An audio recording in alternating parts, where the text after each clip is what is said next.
আজ 20 ডিসেম্বর শনিবার। দেখে নিন আজকের বাছাই করা 15টি গুরুত্বপূর্ণ খবর। শুরুতেই হেডলাইন্স। হুমায়ুনের নতুন দল আত্মপ্রকাশের আগে কি শক্তি প্রদর্শন? বাবরি মসজিদ প্রাঙ্গণে জুম্মাবারের লক্ষাধিক ভিড়। নিজের নামে লেখা টি শার্ট দেখে হুমায়ুন বললেন, বড্ড দাম বেশি।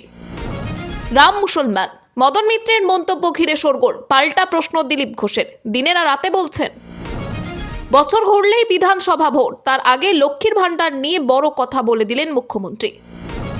বাংলা পলিটিক্সের সমস্ত খবর প্রতিদিন সকালে দেখতে সাবস্ক্রাইব করুন আমাদের বি পলিটিক্স চ্যানেলটি। এবার আসছি বিস্তারিত সংবাদে। যদি সবকিছু ঠিকঠাক থাকে তাহলে আগামী সোমবার অর্থাৎ 22শে ডিসেম্বর মুর্শিদাবাদের টেক্সটাইল মোড় থেকে নিজের নতুন রাজনৈতিক দলের আনুষ্ঠানিক উদ্বোধন করবেন হুমায়ুন কবির। তার আগে বেলডাঙ্গায় তার প্রস্তাবিত মসজিদের সামনে শুক্রবারের জুম্মার নামাজে লক্ষাধিক মানুষের সমাগম ঘিরে তীব্র রাজনৈতিক আলোচনা শুরু হয়েছে। হুমায়ুনের দাবি, প্রচণ্ড ভিড়ের জন্য জায়গার অভাবে 2 দফায় নামাজ আদায় করতে হয়েছে। তিনি বলেন, আমি কাউকে ডাকিনি, তবু আগের রাত থেকে মানুষ নামাজ পড়তে এলাকায় হাজির হয়েছে। হুমায়ুন জানিয়েছেন, ওই দিনের নামাজে বিভিন্ন জেলা সহ পার্শ্ববর্তী রাজ্য ত্রিপুরা, আসাম, বিহার ও ঝাড়খণ্ড থেকেও প্রচুর মানুষ উপস্থিত হয়েছিলেন। নতুন দল ঘোষণার ঠিক আগে এই বিশাল জমায়েতকে রাজনৈতিক দৃষ্টিকোণ থেকে অত্যন্ত গুরুত্বপূর্ণ বলে মনে করছে ওয়াকিবহাল মহল। এর আগে হুমায়ুন কবির দাবি করেছিলেন 2026-এর বিধানসভা নির্বাচনে তার দল রাজ্য রাজনীতিতে বড় ভূমিকা পালন করবে। তার বক্তব্য ছিল, তৃণমূল বা বিজেপি কোনো দলই একক সংখ্যাগরিষ্ঠতা পাবে না। সরকার গঠনের জন্য তার দলের সমর্থন অপরিহার্য হবে। তবে এদিন প্রকাশ্যে রাজনৈতিক মন্তব্য এড়িয়ে গিয়েছেন হুমায়ুন। ধর্ম নিয়ে তিনি বলেন, নিজের ধর্মের প্রতি যেমন আমরা আস্থাশীল, তেমনি অন্য ধর্মের প্রতিও শ্রদ্ধাশীল থাকব। ইসলাম শান্তির ধর্ম, অন্য কোনো ধর্মের মানুষের ক্ষতি হয় এমন কাজ আমরা করব না। নতুন দলের উদ্বোধনের আগে বেলডাঙ্গায় এই বিপুল সমাগম হুমায়ুন কবিরের রাজনৈতিক প্রভাব এবং সাংগঠনিক শক্তির স্পষ্ট ইঙ্গিত বহন করছে বলে মনে করছেন রাজনৈতিক পর্যবেক্ষকদের একাংশ। নিজের নাম লেখা টি শার্ট দেখে হুমায়ুন বললেন, বড্ড দাম বেশি। শুক্রবার সকাল থেকে জুমার নামাজের জন্য উপচে পড়া ভিড় দেখা গেল বাবরি মসজিদ প্রাঙ্গণে। এই আবহেই চোখে পড়ল বাবরি মসজিদ লেখা টি শার্ট। বেলডাঙ্গাই রাস্তার ধারে বিক্রি হচ্ছে এই টি শার্টগুলি। শুধু বাবরি মসজিদের ছবি নয়, সাদা রঙের টি শার্টে রয়েছে ভরতপুরের বিধায়ক হুমায়ুন কবিরের নামও। শিলান্যাসের পর এই দ্বিতীয় শুক্রবারের নামাজের সময় দেখা গেল বাবরি মসজিদ ও নিচে হুমায়ুন লেখা টি শার্ট। সেল সেল বলে চেঁচিয়ে বিক্রি করছেন বিক্রেতারা। এলাকায় বসতে শুরু করেছে আরো অনেক দোকানপাট, শুরু হয়েছে হোটেল ব্যবসাও। প্রতিদিন হাজার হাজার মানুষ ওই জায়গায় যাচ্ছেন। শুক্রবারে বিশেষ ব্যবস্থা করা হচ্ছে খাবারের। এদিন ওই টি শার্ট দেখে হুমায়ুনের মুখে ফুটল খুশির হাসি। তিনি বললেন, ওগুলোর দাম বড্ড বেশি, 100 টাকায় বিক্রি হওয়া উচিত, 200 টাকায় বিক্রি হচ্ছে। দেখে অবাক হয়ে যাচ্ছি, আল্লাহকে শুক্রিয়া। বাংলার বাইরে বিভিন্ন রাজ্য থেকে মানুষ প্রতিদিন আসছেন বেলডাঙ্গায়। এইদিকে বেলডাঙ্গা থানার অন্তর্গত মির্জাপুরে 22শে ডিসেম্বর রাজনৈতিক সমাবেশ হবে। চলছে তারই জোর কদমে প্রস্তুতি। হুমায়ুন বলেন, বাবরি মসজিদ নিয়ে বারবার আদালতে কেস হচ্ছে, বারবার আদালতে কেস খারিজ হচ্ছে। মানুষের কাছে একটাই আবেদন, ইমোশন ধরে রাখতে হবে। বাবরি মসজিদের প্রতি যে আবেগ আছে, সেই আবেগ ধরে রেখে 2026-এ আমাকে 100 সিট দিতে হবে। তাহলে আর বেঙ্গালুরু, চেন্নাই চিকিৎসার জন্য যেতে হবে না, এখানেই চিকিৎসার পরিষেবা দেওয়া হবে। রাম মুসলমান, মদন মিত্রের মন্তব্য ঘিরে শোরগোল। পাল্টা প্রশ্ন দিলীপ ঘোষের। দিনের আর রাতে বলছেন, তৃণমূল বিধায়ক মদন মিত্রের এক বিতর্কিত মন্তব্য ঘিরে রাজ্য রাজনীতিতে নতুন বিতর্কের সূত্রপাত হয়েছে।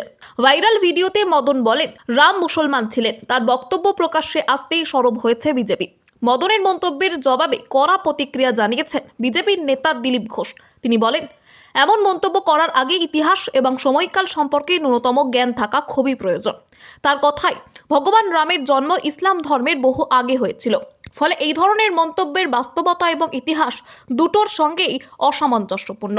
দিলীপ ঘোষ আরও বলেন, কখন কোন বিষয়ে কথা বলতে হয় আর কিভাবে সেই কথা বলতে হয় সেই সামান্য বোধটুকু তৃণমূল নেতাদের নেই। তিনি অভিযোগ করেন যে তৃণমূল কংগ্রেসের শীর্ষ নেতৃত্ব থেকে শুরু করে দলের অন্য নেতাদের প্রায়ই একাধিকবার দায়িত্বজ্ঞানহীন মন্তব্য করতে দেখা গেছে, যার ফলে বারবার বিতর্ক তৈরি হয়েছে।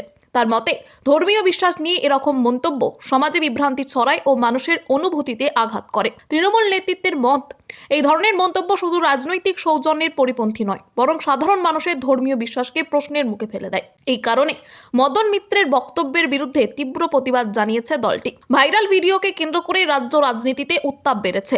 বিজেপির পক্ষ থেকে মূলত দিলীপ ঘোষের বক্তব্যকেই সামনে রেখে বিষয়টি তুলে ধরা হচ্ছে।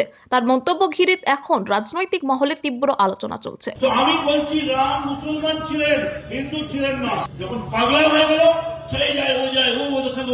এদিকে পাগলাটা দৌড়ায়, ওদিকে শিশি বাবুর বেটাটা দৌড়ায়, ওদিকে দৌড়ায়। এই ভাই রাম হিন্দু ছিল, রাম হিন্দু ছিল, রামের বদলে কি? অনেকক্ষণ বাদে একটা বড় কাঠিয়া বাংলায় আবার মমতার সরকার হবে, সংসদের বাইরে বড় দাবি সাংসদ জয়া বচ্চনের। সংসদ চত্বরে তৃণমূল সাংসদদের প্রতিবাদে যোগ দিয়ে সমাজবাদী পার্টির রাজ্যসভার সাংসদ জয়া বচ্চনের বড় দাবি করেছেন। সাংবাদিকদের প্রশ্নের উত্তরে তিনি স্পষ্ট করে বলেন, বাংলায় আবার মমতা বন্দ্যোপাধ্যায়ের সরকার নিশ্চয়ই হবে। বাঙালিরাই দেশের ভবিষ্যৎ বলে দেয়। বিজেপি যত অপমান করবে তত বাংলার লোকেদের মনোবল আরো বাড়বে। পরে আবার জোর দিয়ে বলেন, যত অপমান করবে তত বাংলার লোকেদের মনোবল আরো বাড়বে। বাংলায় আবার মমতা বন্দ্যোপাধ্যায়ের সরকার নিশ্চয়ই হবে, নিশ্চয়ই হবে। দেশের পলিসি আগে ভেবে নেয় বাংলার মানুষ, আগে চিন্তা করে নেয়, আগে বলে দেয় কি হবে। এই মন্তব্য বিজেপির রাজ্যসভার সাংসদ শ্রমিক ভট্টাচার্যের দাবির পাল্টা হিসেবে দেখা হচ্ছে। তিনি বলেছিলেন, 2026 সালে তৃণমূল কংগ্রেস সরকার ক্ষমতায় আসবে না। জন্মসূত্রে বাঙালির জয়া বচ্চন বাঙালি মনীষীদের অপমান, মনরেগার নাম পরিবর্তন এবং বাংলার বকেয়া টাকা না দেওয়ার প্রতিবাদে শুক্রবার তৃণমূল সাংসদদের সঙ্গে গলা মিলিয়ে ধর্নায় যোগ দেন এবং রবীন্দ্রসঙ্গীতও গাইলেন। মমতা বন্দ্যোপাধ্যায়ের সঙ্গে তার দীর্ঘদিনের সুসম্পর্ক রয়েছে। 2021-এর নির্বাচনের আগে তৃণমূলের হয়ে প্রচার করেছিলেন তিনি। বাংলার প্রতি তার টানের কারণে বিজেপির ভূমিকায় ক্ষুব্ধ জয়া এবার স্পষ্ট করে দিলেন, বাংলায় বিজেপির কোনো জায়গা হবে না। 2026-এ মমতার বিদায়, জ্যোতিষীদের বিস্ফোরক ভবিষ্যৎবাণীতে তোলপাড় বাংলা। 2026-এ পশ্চিমবঙ্গ বিধানসভা নির্বাচনকে কেন্দ্র করে এখন থেকেই উত্তেজনা ছড়িয়েছে রাজ্য রাজনীতিতে। সোশ্যাল মিডিয়ায় ভাইরাল হওয়া একটি জ্যোতিষীর ভবিষ্যৎবাণী রাজনৈতিক মহলে ব্যাপক আলোড়ন সৃষ্টি করেছে। জ্যোতিষী অঙ্কিত ত্যাগী এবং আচার্য রীনা শর্মার দাবি, আগামী নির্বাচনে মমতা বন্দ্যোপাধ্যায়ের ক্ষমতা হারানোর প্রবল যোগ রয়েছে। তাদের গণনা অনুযায়ী এবার তৃণমূল কংগ্রেসের জয়যাত্রা থামতে পারে এবং রাজ্যে প্রথমবারের মতো বিজেপি বা এনডিএ জোটের সরকার গঠনের জোরালো ইঙ্গিত মিলছে। রাজ্যের 294টি বিধানসভা আসনে 2026 সালের মার্চ এপ্রিল মাস নাগাদ ভোট গ্রহণ হওয়ার সম্ভাবনা রয়েছে। গত নির্বাচনে মমতা বন্দ্যোপাধ্যায় বিপুল ব্যবধানে জয়ী হয়েছিলেন বটে, কিন্তু জ্যোতিষীদের মতে এটি হতে চলেছে তার শেষ নির্বাচন। যদিও এই ভবিষ্যৎবাণী ঘিরে রাজনৈতিক বিতর্ক তীব্র হয়ে উঠেছে, তবুও চূড়ান্ত ফয়সালা করবে বাংলার জনগণই। বর্তমানে শাসক দল ক্ষমতা ধরে রাখার লক্ষ্যে এবং বিরোধীরা পরিবর্তনের আশায় কোমর বেঁধে নির্বাচনী প্রস্তুতি শুরু করে দিয়েছে। इसके बाद ममता जी नो मोर। 26 में ममता बनर्जी नहीं आ किसी रही। भी परिस्थिति में ममता दीदी रिपीट नहीं हो रही हैं। किसी भी परिस्थिति में टीएमसी की सरकार बंगाल में, पश्चिम बंगाल में नहीं बनेगी। দমানো যাবে না, হিঙ্গলগঞ্জে পুলিশের বাধা পেয়েই রুদ্রমূর্তি শুভেন্দুর। শাসক দলকে চরম হুঁশিয়ারি বিরোধী দলনেতা। বসিরহাটের হিঙ্গলগঞ্জে আইনি লড়াইয়ের পর শক্তি প্রদর্শন করলেন বিরোধী দলনেতা শুভেন্দু অধিকারী। শুক্রবার তার মিছিল ও সভাকে কেন্দ্র করে সকাল থেকেই টান টান উত্তেজনা ছিল। পুলিশি বাধা এবং প্রশাসনিক টাল বাহানা পেরিয়ে কলকাতা হাইকোর্টের শর্ত সাপেক্ষে অনুমতি নিয়েই রাজপথে নামেন তিনি। পূর্ব নির্ধারিত কর্মসূচি অনুযায়ী হিঙ্গলগঞ্জে মিছিল ও জনসভার কথা থাকলেও আইন শৃঙ্খলার দোহাই দিয়ে শেষ মুহূর্তে পুলিশ অনুমতি বাতিল করে। এর বিরুদ্ধে হাইকোর্টের দ্বারস্থ হয় বিজেপি এবং আদালতের সবুজ সংকেত পেয়ে কর্মসূচি সম্পন্ন করেন শুভেন্দু। মিছিল শেষে জনসভায় তৃণমূল কংগ্রেস ও পুলিশ প্রশাসনকে তীব্র আক্রমণ করেন তিনি। শুভেন্দু বলেন, পুলিশ দিয়ে বিজেপিকে আটকানো যাবে না। হাইকোর্টের নির্দেশে আজ প্রমাণ হলো এই রাজ্যে গণতন্ত্রকে কণ্ঠরোধ করার চেষ্টা চলছে। চোর তাড়াতে হিঙ্গলগঞ্জের মানুষ তৈরি। আর কতদিন পুলিশ দিয়ে এই দুর্নীতিগ্রস্ত সরকারকে বাঁচিয়ে রাখবেন? তিনি হুঁশিয়ারি দিয়ে বলেন, বসিরহাট তথা উত্তর 24 পরগনার প্রতিটি ব্লকে তৃণমূলের দুর্নীতির বিরুদ্ধে এভাবেই আন্দোলন চলবে। সন্দেশখালী ইস্যু থেকে এলাকার অনুন্নয়ন নিয়ে সরব হন তিনি। হিঙ্গলগঞ্জে বিপুল জনসমাগম হয় এবং পুলিশের সঙ্গে বিজেপির কর্মী সমর্থকদের দফায় দফায় বচসা বাঁধে। তবে আদালতের রক্ষা কবচে শান্তিপূর্ণভাবে কর্মসূচি শেষ হয়। আসন্ন নির্বাচনের আগে এই জনজোয়ার বিজেপি শিবিরের মনোবল বাড়িয়ে দিয়েছে।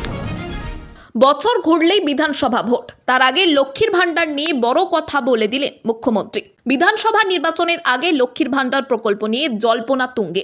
বুধবার কলকাতার ধনধান্য অডিটোরিয়ামে ব্যবসায়ীদের সম্মেলনে মুখ্যমন্ত্রী মমতা বন্দ্যোপাধ্যায় জোর গলায় দাবি করেন, লক্ষ্মীর ভান্ডার আমরাই প্রথম শুরু করেছি, আমরাই একমাত্র রাজ্য যারা পেনশন দিচ্ছি। সম্প্রতি মালদহের সভাতেও তিনি মহিলাদের আশ্বস্ত করে বলেছিলেন, লক্ষ্মীর ভান্ডার থাকবে আজীবন। মমতা জানান, বাংলার প্রায় 2,21,00,000 মহিলা এই প্রকল্পের সুবিধা পান। বিগত 5 বছরে মে মাস পর্যন্ত সাধারণ মহিলারা 60,000 টাকা এবং তফসিলি উপজাতি মহিলারা 70,000 টাকা করে পেয়েছেন। 2021 সালে নির্বাচনের আগে চালু হওয়া এই প্রকল্পে 25 থেকে 60 বছর বয়সী জেনারেল মহিলারা মাসে 1000 টাকা এবং তফসিলি জাতি উপজাতি মহিলারা 1200 টাকা করে পান। রাজনৈতিক মহলের মতে এবারের ভোটে লক্ষ্মীর ভান্ডার তৃণমূলের অন্যতম হাতিয়ার হতে পারে। ভোটের আগে অনুদান দ্বিগুণ বা 2100 টাকা করা হতে পারে বলে জল্পনা। তবে বার্ষিক আয় 2.1 লক্ষ টাকার কম মহিলাদের জন্য, যদিও সরকারের পক্ষ থেকে এখনো কোনো আনুষ্ঠানিক ঘোষণা হয়নি। বিশেষজ্ঞদের মতে ভোটের বৈতরণী পার করতে এবারেও এই প্রকল্পই মমতা বন্দ্যোপাধ্যায়ের বড় তুরুপের তাস হতে পারে।